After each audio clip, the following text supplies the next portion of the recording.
వచ్చే జమిలీ ఎలక్షన్స్ నిన్న పార్లమెంట్ సమావేశాల సాక్షిగా కేంద్ర హోంశాఖ మంత్రి అయిన అమిత్ షా గారు ఏమని వెల్లడించారు? 2029లో అంటే జమిలీ ఎలక్షన్లో ప్రతి రాష్ట్రాల అసెంబ్లీ సంఖ్య ఒక 50% పెంపు చేస్తూ ఉన్నాం అనుకుంటూ మాట్లాడడం కూడా జరిగింది. ఆ మాట్లాడిన తర్వాత ఏమన్నారంటే అదంతా నిన్న నిర్ణయం అయిపోయిన తర్వాత తెలంగాణ రాష్ట్రానికి 60 సీట్లు పెరుగుతున్నాయి, మొత్తం 179 నియోజకవర్గాలు కాబోతున్నాయి, 179 అసెంబ్లీ స్థానాలు ఏర్పాటు కాబోతుంది అనుకుంటూ నిన్న ఆ యొక్క పార్లమెంట్ సాక్షిగా వాళ్ళు వెల్లడించిన తర్వాత మన ముఖ్యమంత్రి రేవంత్ రెడ్డి TV9లో ఇంటర్వ్యూ ఇవ్వడం కూడా జరిగింది. ఏమని, ఇక మీరు 2029లో ఇన్ని అసెంబ్లీ స్థానాలు ఉన్నాయి కదా, మీరు ఏం చేస్తారంటే ఆయన ఏమంటాడు కదా, 3 పిట్టలు కలిసినా 2 పిట్టలు కలిసి వచ్చినా ఒకటే గన్ను ఒకటే బుల్లెట్ 2 పిట్టలు ఎగిరిపో అంటాడు. మొన్న ఏమంటాడు, బీఆర్ఎస్ తోటి నా వల్ల కాదు, బీఆర్ఎస్ తోటి పోటీ అంటే నాకు మంచి ఊపు ఉంది కానీ వాళ్ళతోటి ఎదుర్కోవాలంటే కొంచెం నా వల్ల కాదు అనుకుంటా పలుమార్లు మాట్లాడడం కూడా జరిగింది. అదే విషయాన్ని ఒక్కసారి మీరే వినండి. ఒకే దెబ్బకు 2 పిట్టలు. వచ్చే ఎన్నికల్లో బీజేపీ బీఆర్ఎస్ను ఓడించడమే నా లెక్క. నీ లెక్క గుండు సున్న అవుతుంది, గాడి గుడ్డ అవుతుంది. నేను ఎవరు గెలిపిస్తా అంటున్నాడు ఒక్క మాట. ఎవరైనా నేను గెలిపియాలి, రేవంత్ రెడ్డి మళ్ళీ రావాలి, రేవంత్ రెడ్డి రాజ్యాన్ని వెళ్ళాలి, రేవంత్ రెడ్డి 3 రంగుల మొనగోడు కావాలి, రేవంత్ రెడ్డి నల్లమల్ల పులి కావాలా, నల్లమల్ల జంగబిల్లు కావాలని ఎవడైనా ఒక్క రాష్ట్ర ప్రజల్లో ఉన్న సామాన్య ప్రజలు ఎవరైనా అడిగిర్రా? ఎవరు కూడా అడగలే. ఎవరిని చూసినా కూడా ఈరోజు రాష్ట్ర ప్రజలు చూసినా, యువకులను చూసినా, మహిళలను చూసినా ఆ ముదనష్టపోడు ఎందుకు దాపరిచ్చాడు, మాకు వాడు ఉండద్దు అనుకుంటూ ఇప్పుడు ఎన్నికలు పెడితే మాకు బీఆర్ఎస్ పార్టీ కావాలి, వేరే పార్టీ వద్దు అనుకుంటూ ఎన్ని రకాలుగా మాట్లాడారు మీరు చూసిర్రు కదా. మరి ఈరోజు రేవంత్ రెడ్డి ఏమంటాడంటే, చూడండి వచ్చే ఎన్నికల్లో బీజేపీ బీఆర్ఎస్ని ఓడించడమే నా లెక్క అని ముఖ్యమంత్రి రేవంత్ రెడ్డి అంటాడు. నిన్న TV9 సభలో మాట్లాడాడ. బీఆర్ఎస్ని ఓడించే దమ్ము ఇప్పుడు ఎవ్వరికి ఉండదు, మీరు ఒక్కడికి గమనించండి. ఈరోజు బీఆర్ఎస్ గ్రాఫ్ అనేది గ్రామాల్లో ఒక మంచి పునాది ఏర్పడింది, గట్టి పునాది. ఎంత గట్టి పునాది అంటే ఎంత పెద్ద ఇటాచి జేసీబీలు వచ్చి కదిలించినా కూడా కదలనంత గట్టి పునాది ఈరోజు పల్లెల్లో ఊర్లలో జిల్లాల్లో మండలాల్లో ఈరోజు రాష్ట్రంలోనే బీఆర్ఎస్ పార్టీ గట్టిగా పాతుకుపోయింది.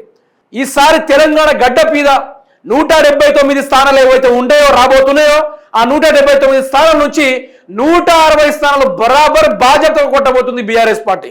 ఇది నేను చెప్పే లెక్క కాదు, నా తెలంగాణ రాష్ట్ర ప్రజల యొక్క నాడిని పట్టుకుంటే అర్థమైపోతుంది. ఈరోజు బీఆర్ఎస్ పార్టీ వేవ్ ఎట్లా ఉంది, బీఆర్ఎస్ పార్టీ ఎట్లా గెలవబోతుంది, బీఆర్ఎస్ పార్టీ ఎట్లా జెండా పాతబోతుంది, బీఆర్ఎస్ పార్టీ యొక్క ఆ యొక్క వైబ్ ఎట్లా ఉండబోతుందో రాష్ట్ర ప్రజలకు తేల్చి చెప్పేసి తిలకం దిద్దేసి తెలంగాణ రాష్ట్రాన్ని బ్రహ్మరథం బట్టి ఆహ్వానించే కార్యక్రమం దిశగా వాళ్ళు ఉన్నారు. ఈరోజు కాంగ్రెస్ పార్టీ ఉంది కాబట్టి ఈరోజు సర్పంచ్ ఎన్నికల్లో గెలవచ్చు, జడ్పీటీసీ ఎన్నికల్లో గెలవచ్చు, రాబోయే మున్సిపల్ ఎన్నికల్లో గెలవచ్చు. కానీ ఈసారి ఎట్టి పరిస్థితుల్లో కాంగ్రెస్ పార్టీకి ఓటేసే నాదుడు ఎవరు ఉండరు. అక్కడ దాకేందుకు రేవంత్ రెడ్డి పోటీ చేయడానికి కూడా స్థాయికి సరిపోడు, దిగజారిపోతారు. మీరు చూడండి, నా వల్ల కావట్లేదు వీళ్ళతోటి అనే సీన్ ఉండబోతుంది. జస్ట్ కేటీఆర్ గారు జూబ్లీ హిల్స్ ఎన్నికల్లో ఏం చేశాడు మిత్రులారా, మొత్తం LED స్క్రీన్లు పెట్టిండు, మొత్తం రోడ్ షోలు పెట్టిండు. దాన్ని చూసి దెబ్బకు అధిష్టానం దిగొచ్చి స్వయంగా ముఖ్యమంత్రి వచ్చి ప్రచారం చేయడానికి దిగిందంటే అర్థం చేసుకోవాలి రేవంత్ రెడ్డి బీఆర్ఎస్ తోటి ఎట్లా భయపడతా ఉన్నాడు. అదొక్కటి సరిపోతుంది కదా. మైనారిటీలకు మంత్రి పదవి ఇవ్వాలని తెలియని సోయలేని మన ముఖ్యమంత్రి రేవంత్ రెడ్డి జూబ్లీ హిల్స్ ఎన్నికలు రాగానే ఎవరో తెలియని మనిషిని తీసుకొచ్చి మీకు మంత్రిని చేస్తా అని చెప్తారు. బ్లాక్ మెయిల్ రాజకీయాలు తప్ప రేవంత్ రెడ్డి రియాలిటీ రాజకీయాలు ఉండదు. స్టార్టింగ్ నుంచి ఆయన బ్లాక్మెయిల్ చేసుకుంటూ వచ్చిండు. ఇప్పుడు కూడా పెద్ద తేడా ఏం లేదు, ప్రజల దగ్గర వెళ్ళి బ్లాక్మెయిల్ చేస్తాడు. నాకు ఓటేయకుంటే 6 గ్యారెంటీలు రావు, నీ బొంగులు 6 గ్యారెంటీలు ఎవరికి కావాలంటే ప్రజలు చెప్పులు పట్టుకొని రెడీగా ఉన్నారు ఇప్పుడు ఓట్లాడడానికి పోతే. కాంగ్రెస్ వాళ్ళు సర్ఫేస్ ఉతుకుతారు ఇప్పుడు ఎవడన్నా ఊర్లలోకి పోయి ఓట్లాడడానికి పోతే. ఇదేదో నేను నా పర్సనల్గా చెప్పే ముచ్చట్లు కాదు, నేను తెలంగాణ ప్రజల యొక్క నాడి పట్టుకున్నాం కాబట్టి ఈరోజు బాధ్యతగా వాళ్ళ దగ్గర నుంచి వచ్చే రెస్పాన్స్ తోటి వాళ్ళ నా గొంతుకు ఆడేసి మాట్లాడుతూ ఉన్నాం. ఇంకో మాట ఏమంటాడు మీకు మీరే వినండి. డీలిమిటేషన్తో దక్షిణాదికి తీవ్ర నష్టం, 50% సీట్లు పెంపు ఏ లెక్కన చేస్తున్నారు అనుకుంటూ మాట్లాడుతూ ఉన్నాడు. నీకు ఉన్న లెక్కనే సరిగా అర్థం కావు, నీకు అర్థం కావు. ఉన్న జిల్లాలే నువ్వు ఇప్పుడు 33 జిల్లాలు ఉన్నాయి.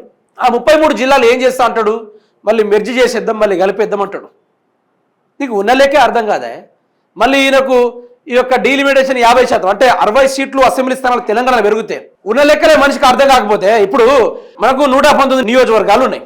అందులో నుంచి ఇప్పుడు పార్లమెంట్ ఎంత చెప్పింది, అసెంబ్లీ స్థానాలు ఎన్ని పెరగాలని చెప్పింది, మొత్తము 60 స్థానాలు పెరగాలి, అంటే మొత్తం 179 స్థానాలు పెరగాలని చెప్పారు. దాని చెప్పుడుతోటి దానివల్ల ఏం పెరుగుతుంది, ప్రజల్లోకి మరింత దగ్గరికి ప్రభుత్వం వెళ్ళడానికి ఆస్కారం ఉంటుంది. అక్కడ దగ్గరలో కలెక్టరేట్ ఆఫీసులు ఎస్టాబ్లిష్ అయితే కొత్త కలెక్టరేట్లు వస్తారు, కొత్త ఎంఆర్ఓ ఆఫీసులు ఏర్పడితే కొన్ని అధికార వర్గం వస్తుంది. దానివల్ల ప్రజల సమస్యలు ఇంకా దగ్గరకి ఇంకా కొంత పోలీస్ స్టేషన్స్ వస్తాయి. దానివల్ల చాలా మందికి జీవనోపాధి దొరుకుతుంది. అవన్నీ లెక్కలు రేవంత్ రెడ్డి అర్థం కాదు. ఓటుకు నోటు బ్యాగుల 50 లక్షలు ఉన్నాయా, ఇంకో 10 మందిని కొందామా, లేకుంటే ఎక్కడైనా భూములు ఖాళీగా ఉన్నాయా, లేకుంటే పారిశ్రామిక ప్రభుత్వ భూములు ఎక్కడైనా ఖాళీగా ఉన్నాయా, దాన్ని ఎట్లా కొనుక్కుందాం, ఎట్లా కొల్లకూడదాం, ఎట్లా దోచుకుందాం, ఎట్లా 10 మంది పెడదాం, రియల్ ఎస్టేట్ బ్రోకర్లను ఎక్కడి నుంచి దింపుదాం అనే ఆలోచనలు ఆ లెక్కలు మీకు ఉంటాయి తప్ప ఈ లెక్కలు మీకు అర్థం కాదా? ఈ లెక్కలు మీకు అర్థమైతే ఆ లెక్కలు మీకు అర్థం కాదు. అంత మైండ్ మీకు లేదు. అందుకని రాష్ట్రంలో చెప్పారు, ఎందు చదువుకున్నోడిని జ్ఞానం ఉన్నోడిని రాష్ట్రాన్ని నడిపేటోడిని ఎన్నుకోండి అని ప్రజలకు చాలా మంది పలుసార్లుగా చెప్పడం కూడా జరిగింది. ఇక మీరు వినండి, ఇక మోడీ 3D పాలసీకి వ్యతిరేకంగా సౌత్ స్టేట్స్ ఐక్యం కావాలి. ఢిల్లీలో ముఖ్యమంత్రి రేవంత్ రెడ్డి గారు ఇక మాట్లాడడం జరిగింది. నీ మాటలని సౌత్ స్టేట్స్ కాదు కదా, ఏది కాదు, దక్షిణ రాష్ట్రాలు ఐక్యం కావాలి. అయితే ఇప్పుడు డీలిమిటేషన్ అవ్వడం వల్ల నాకు తెలిసి మోస్ట్లీగా ఎవరికి నష్టం కాదు. మోస్ట్లీ అది బీజేపీ అంతో కొంత వాళ్ళ స్థానాలు పెంచుకోవడానికి, ఎక్కువ మంది గెలవడానికి వాళ్ళు ప్రయత్నం చేస్తారు. అది ఎవరి స్వార్థం వాళ్ళకు ఉంటుంది, ఉండదని కాదు. ఇది కేసీఆర్ గారు గతంలోనే చెప్పారు, డీలిమిటేషన్ అవుతుంది, మనం బలంగా పుంజుకోవాలని గతంలోనే చెప్పారు. ముఖ్యమంత్రిగా ఉండి డీలిమిటేషన్ అవుతా ఉంటే కూడా ఇది ఎట్లా అవుతుంది అనుకుంటా క్వశ్చన్ మార్క్లో ఉండిపోయిండు. ఇక రేవంత్ రెడ్డి ఏమైతే తెలుసా, నేను ఒక్కటి చెప్తా వినండి. 2 సంవత్సరాలు ఇంకా ఎన్నికలు ఉందనగా బీఆర్ఎస్ పార్టీ తన వ్యూహాన్ని పంచుకుంటుంది. ఆ యొక్క కేసీఆర్ వేసిన ప్రతి ఒక్క స్కెచ్ కి రేవంత్ రెడ్డికి దెబ్బ మీద దెబ్బ తగిలి రేవంత్ రెడ్డి ఫీవర్ కోటి వెళ్ళిపోయి తడి గుడ్డ మీద వేసుకొని ఏడుచుడు ఒక్కడే తక్కువ, మొత్తం పూర్తి స్థాయిలో ఆయన దిగజారిపోతాడు, ఏడుచుడు మొదలు పెడతాడు. ఇక ప్రభుత్వాన్ని ఎదుర్కొనే దమ్ము ఆయన దగ్గర ఉండదు. ఏం చేయాలన్నా కూడా రేవంత్ రెడ్డి నేను బీఆర్ఎస్ పార్టీ తోటి గెలవలేను అని తల పట్టుకొని కూర్చున్నాడు. చూడండి, జస్ట్ జూబ్లీహిల్స్ ఎన్నికలు ఒక్కటే అర్థం చేసుకోండి. That is the only one example for the Congress government, just one example. అది జస్ట్ శాంపిల్ మాత్రమే.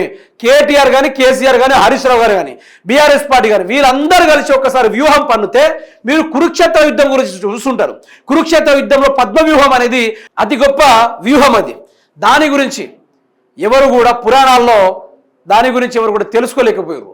అంతటి గొప్ప అర్జునుడు లోపలికి ఎట్లా వెళ్ళారో తెలుసుకున్నాడు, కానీ బయటికి రావడం తెలియలేదు. కానీ ఈ కేసీఆర్ గీసే ఈ కురుక్షేత్ర యుద్ధంలో, ఈ కలియుగ యుద్ధంలో కేసీఆర్, కేటీఆర్, హరీష్ రావు ప్లాన్స్ కి ఎవ్వరు కూడా గీత దాటడు కాదు కదా, ఆ ఊహల్ని కూడా ఎవరు అందుకోలేడు. మీరు చూస్తూనే ఉన్నాడు.